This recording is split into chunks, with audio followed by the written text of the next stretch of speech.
देखिए, दिल्ली के सीएम जो बयान दे रही है, पहले अपने काम पर वो ध्यान दे। उत्तर प्रदेश में झांकने और ताकने की कोशिश मत करें। प्रेजेंट टाइम के सांसद और पीडीए के जननायक, आप उनको टोटी चोर बोल रही हैं। बहुत ही गलत शब्द का प्रयोग उन्होंने किया है। मैं उसकी निंदा करता हूँ और किसी के व्यक्तिगत इस तरह चीजें नहीं करनी चाहिए। आप मुख्यमंत्री हो प्रदेश की, एक प्रदेश की, दिल्ली जैसे प्रदेश की। तो नाचने गाने वाले जो मुख्यमंत्री बने थे, यहाँ पर हम लोग नाचने गाने वाले नहीं है। उनका मुंह नोच डालेंगे तो सोच लीजिए पहले, अगर हमारे आदरणीय मुख्यमंत्री जी के ऊपर जो अगर उंगली उठा करने की कोशिश करी हो। एक कहावत हमारे देहात में कही गई है, जय जिसका बाप मातारी 23 तीसा लड़का और जय तीका घर बकरी 23 तीका फरीका। हमारे राष्ट्रीय ध्वज जी के ऊपर कोई उंगली उठा करके अगर देखा, आंख निकाल करके देखा, तो हम तो ऐसे महिलाओं की आंख निकाल लूंगी और गोटी खेलूंगी। मैं सोच लेना पहले। अगर एक इशारा हो जाए मेरे राष्ट्रीय अध्यक्ष जी का, मैं गारंटी से कहना चाहता हूँ, कर दीजिए अपनी पुलिस पीछे और समाजवादी पार्टी के कार्यकर्ता से भर लीजिए। ऐसे दूरदर्शी नेता को आप कुछ भी कर दोगे? क्या है ये? आपकी सोच क्या है? आप किस मानसिकता के हो? आप विक्षिप्त हो। आपका आगरा में इलाज होना चाहिए। दिल्ली के मुख्यमंत्री ने माननीय राष्ट्रीय अध्यक्ष अखिलेश यादव जी पर जो बयान दिया है वो सरासर गलत है। दिल्ली की सीएम को आप कैसे देखती हैं, रेखा गुप्ता जी को? देखिए, दिल्ली के सीएम जो बयान दे रही है, पहले अपने काम पर वो ध्यान दे। उत्तर प्रदेश में झांकने और ताकने की कोशिश मत करें। वो अगर जिस दिन यहाँ जाएंगी तो नाचने गाने वाली जो मुख्यमंत्री बने थे, यहाँ पर हम लोग नाचने गाने वाले नहीं है। उनका मुंह नोच डालेंगे तो सोच लीजिए पहले, अगर हमारे आदरणीय मुख्यमंत्री जी के ऊपर जो अगर उंगली उठा करने की कोशिश करी हो। तो अगर अभी रेखा गुप्ता जी सामने आ जाए दिल्ली की सीएम, तो क्या करेंगे आप? अकेले अकेले फरियाला ना आकर के, सिक्योरिटी गार्ड में नहीं, पुलिस के साथ नहीं। अगर वो महिला दमदार है तो हमारे महिलाओं जैसे जोड़े के सामना करके वो दिखा दें कि कौन चोर है, कौन सच है। अगर कोई चोर है तो भाजपा चोर है। यहाँ पे कोई समाजवादी वाला चोर नहीं है। समाजवादी वाले काम करते हैं, समाजवादी वाले काम करके दिखाते हैं। और राष्ट्रीय ध्वज के बारे में अगर ऐसा शब्द वो बोली है तो वो माफी मांगे वही दिल्ली में खड़ा होकर के। तो जैसा पीएम वैसा सीएम, तो उन लोगों सब देश चलने वाला नहीं है। माफी नहीं मांगी तो? माफी नहीं मांगेंगे तो क्या चोर तो वही न कहलाएंगी?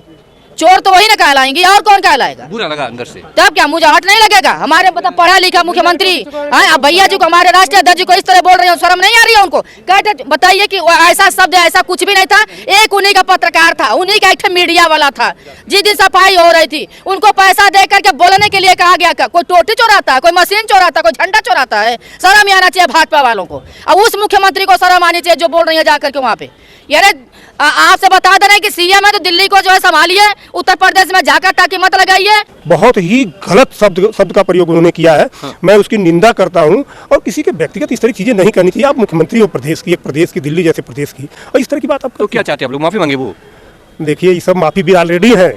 इनसे हम उम्मीद ही नहीं करते कि अभी कुछ होगा, माफी मांग भाग जाएंगे सब। तो हम उनसे कहा माफी मांगे? वो अभी थोड़ा सा कोई परिवर्तन हो, सत्ता परिवर्तन हो, तो भाई साहब देखिएगा, मतलब ऑफिस कम पड़ जाएगी। इनकी माफी ब्यूरो के लोग औलाद हैं। माफी की बात आप करते, मांगने की जरूरत नहीं, खुदा देने के लिए तैयार हो जाएंगे। अच्छा, बुरा लगा अखिलेश जी को जो इस तरह की बातें कही? बताइए, बुरा नहीं लगेगा? वह व्यक्ति जो पीडीए का नायक हो, जो 140 करोड़ जनता में लगभग 120 करोड़ जनता का आज की डेट में उनके बारे में सोच रहा है, नेतृत्व कर रहा है। मैं वो नहीं कह रहा हूँ 20 करोड़ को छोड़ रहा है, उनको साथ लेके चलने की बात कर रहा है। ऐसे दूरदर्शी नेता को आप कुछ भी कर दोगे? क्या है ये? आपकी सोच क्या है? आप किस मानसिकता के हो? आप विक्षिप्त हो। आपका आगरा में इलाज होना चाहिए। ये भी एक विवादित बयान ले लीजिए। कितना विवादित? बोलना ही तो है, मुंह से बोल देना, कुछ भी कह देना है किसी के बारे में। देखिए, ये गलत बात है। इस तरह की बात पीडीए के नायक माननीय अखिलेश यादव जी के बारे में बताइए कितनी मतलब बात हजम नहीं हो रही है सर? हजम बिल्कुल नहीं हजम। इनकी सरकार में जो जितना गंदा बोल सकता है वो उतना अच्छा पद पे बोल सकता है, मगर समाजवादी पार्टी में ऐसा कुछ नहीं है। जितने आप अच्छे एजुकेटेड हो, जितनी अच्छी आपकी विचारधारा हो, जितना अच्छा आपके सोचने की क्षमता हो, उसी तरीके से आपको देखा जाएगा। अभी एक महिला ने, दिल्ली की एक महिला है, अभी हम लोग कुछ बोल देंगे तो सभी व्यक्ति की भावनाएं आहत हो जाएंगी। आप समाजवादी पार्टी के राष्ट्रीय अध्यक्ष, पूर्व मुख्यमंत्री, पूर्व सांसद, प्रेजेंट टाइम के सांसद और पीडीए के जननायक, आप उनको टोटी चोर बोल रही हैं। टोटी चोर बोल रही हैं। आपको पता है आपने कितना बड़ा, मतलब क्या कहते हैं, संवैधानिक पद पे हैं, आपने इतनी बड़ी बात बोल के आपने क्या साबित कर दिया है? आप महिला हैं, आपकी एजुकेशन, आपकी तलवे चाट कर ये पाने वाली जो गद्दी है ना, उसको आज आपने साबित कर दिया। संघर्ष अगर होता, अगर पढ़ी लिखी आप होती तो इस तरह अभद्र भाषा आप नहीं बोलती। नाराज हैं? बिल्कुल नाराज हो, बिल्कुल नाराज है। और सारा पीडीए की आधी आबादी के साथ साथ सारा पीडीए नाराज इस बात के लिए। तो क्या समाजवादी पार्टी के लोग बदला लेंगे? बदला क्यों? आप ये बताइए, बदला लेने के लिए आदेश अगर मिल जाए तो हम लोग तो 2 मिनट में देख लेंगे जो भी होगा। मगर राष्ट्रीय अध्यक्ष जी हमारे कहते हैं ना कि हमेशा वो चीज़ें ठीक नहीं होती जो चीज़ें हम बोल देते हैं।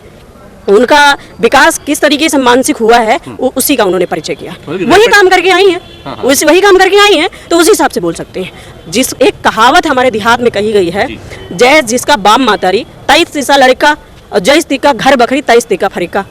तो वो जिस परिवार से निकल कर आई हैं उनके परिवार का यही उदाहरण है। दिल्ली की मुख्यमंत्री जी, रेखा गुप्ता जी। दिल्ली की सीएम रेखा गुप्ता जी अब भी आपके सामने आ जाएं और बोल दे आपके नेता अखिलेश यादव जी टोटी चोर हैं, तो अब आपका क्या रिएक्शन होगा? देखिए, जवाब हम देंगे, जवाब हम समाजवादी लोग हैं, हम जवाब देना जानते हैं, और जब ऐसी स्थिति पैदा होगी तो उसका जवाब आप देख लेंगे और मीडिया के साथ ही आप जान जाएंगे। मैं पहले यही कहना चाहता हूँ कि उनको सोचना पड़ेगा हजारों बार। हमारे नेता अखिलेश यादव जी को कुछ कहने से पहले 1000 बार सोचेंगे समाजवादी कार्यकर्ताओं के सामने। हम अपने नेता माने अखिलेश यादव जी को बहुत सम्मान करते हैं, और जिस प्रकार से आज भाषा असंवैधानिक हुई है, अलोकतांत्रिक तरीके से लोग लगातार विरोध कर रहे हैं, निश्चित तौर पर भारतीय जनता पार्टी ने सारा अस्तर खो दिया है राजनीति का। हमारे राष्ट्रीय अध्यक्ष जी के ऊपर कोई उंगली उठा करके अगर देखा, आंख निकाल करके देखा, तो हम तो ऐसे महिलाओं की आंख निकाल लूंगी और गोटी खेलूंगी मैं। सोच लेना पहले आप लोग भी पत्रकार हो, सोच समझ करके सवाल जो भी रहे तो उन सबसे पूछिए, हम लोगों से मत पूछिए। वो खुद बता 10 साल से बैठे, सबका पैसा लूट रहे हैं, बेरोजगार घूम रहा है, उनको बस खाली बस बहकावा देना है, बस आपस में लड़ते रहो, गड़ा मुर्दा खोदो, मंदिर खोदो। ये बुद्ध की धरती है, कोई भाजपा की धरती नहीं है। ये बुद्ध की धरती है, ये जो संविधान की धरती है। यहाँ पे किसी के बाप का उतनी धरती नहीं है कि तुम डरवा दोगे या डरा जाएंगे सब। रेखा गुप्ता जी एक बहुत बड़े संवैधानिक पद पे हैं।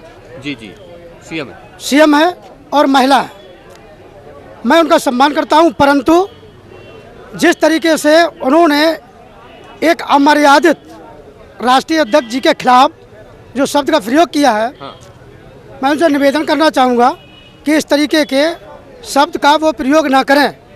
चूँकि राष्ट्रीय अध्यक्ष जी के खिलाफ अगर ये लोग इतना बेवजह का बयान देंगे तो हम लोगों को अगर औकात है ना बीजेपी के कार्यकर्ताओं की, अपनी पुलिस को पीछे कर दें, आ जाए सामने हम लोगों के। यार ये इस तरीके के गलत बयानबाजी करना बंद कर दें, अन्यथा इस देश में राष्ट्रीय अध्यक्ष जी के खिलाफ बोलने वालों के लिए कि समाजवादी पार्टी का कार्यकर्ता बिल्कुल सड़क पे उतर आएगा। मुझे बहुत बुरा लगा सर अंदर से। भाई साहब क्यों नहीं लगेगा?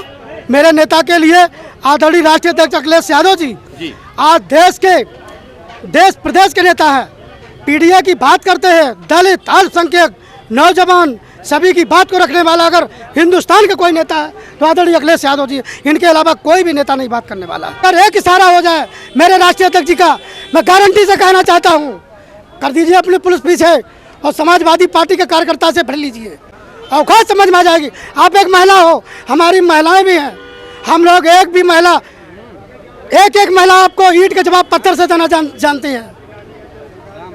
काफी गुस्सा भरी है सर। अरे गुस्सा क्यों नहीं होगी? अभी अगर जो रेखा गुप्ता आपके सामने आ जाए तो क्या देखिए है क्या, चूँकि वो एक संवैधानिक पद पे हैं, उनको इस तरीके से बोलना नहीं चाहिए।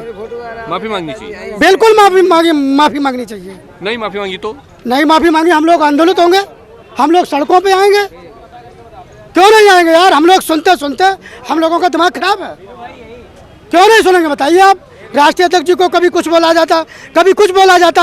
एक भी बार मुख्यमंत्री जी ने कुछ कहा? एक भी बार योगी जी ने कुछ कहा?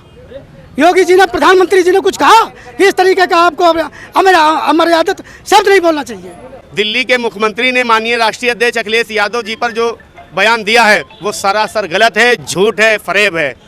और माफी मांगनी चाहिए उनको। क्यों नहीं माफी मांगना चाहिए? इतना साफ सुथरा नेता है ही नहीं कोई। वो धरती पुत्र मुलायम सिंह के बेटे हैं, उन्होंने कभी भी विकास के अलावा विकास करने के अलावा उनके विचार में कुछ रहा ही नहीं। जितना राष्ट्रीय अध्यक्ष जी, सरकार तो हमारी यही नहीं 2017 से और 2025 चल रहा, मगर आज भी अखिलेश जी सबकी मदद करते हैं, चाहे वो कितना भी परेशान हाल में हो, लोगों की मदद करते हैं। और रहा देखिए राष्ट्रीय अध्यक्ष अखिलेश यादव जी से भाजपा को खौफ है, डर है कि अगर भारत से कोई भी भाजपा को साफ कर सकता है, हटा सकता है, दिल्ली की सरकार हो चाहे उत्तर प्रदेश की सरकार हो, वो वाहिद पहला नेता है शेर हिंद अखिलेश यादव जी। क्या बात है, बहुत बड़ी बात कह रहे हैं अखिलेश जी की तुलना शेर हिंद अखिलेश यादव। देखिए राष्ट्रीय अध्यक्ष जी जब हंसते हैं, मुस्कुराते हैं, तो ऐसा लगता है कि जैसे विकास की राह पे चल रहे हों। जब अखिलेश यादव जी जिस राह से चलते हैं तो ऐसा लगता है कि काफिला साथ में चल रहा है। जब अखिलेश यादव जी बैठते हैं तो लगता है कि बारात के मारे मेले मेला रेला लगा रहता है, और ये जब चलते हैं तो शायद इनका पड़ोसी इनको देखने के लिए नहीं पसंद करता। बहुत ही इनका पड़ोसी, इनका करीबी, इनके घर के बगल वाले इनको देखने के लिए नहीं पसंद करते हैं। अखिलेश जी की एक झलक पाने के लिए लोग 6-6, 8-8, 12-12 घंटा बेताब और तड़पते रहते हैं कि कब शेर हिंद अखिलेश यादव जी की नज़र हम पे पड़ जाए, हमारी नज़र शेर हिंद पे पड़ जाए। बहुत ही शानदार, बहुत ही जानदार, बहुत ही गजब बात।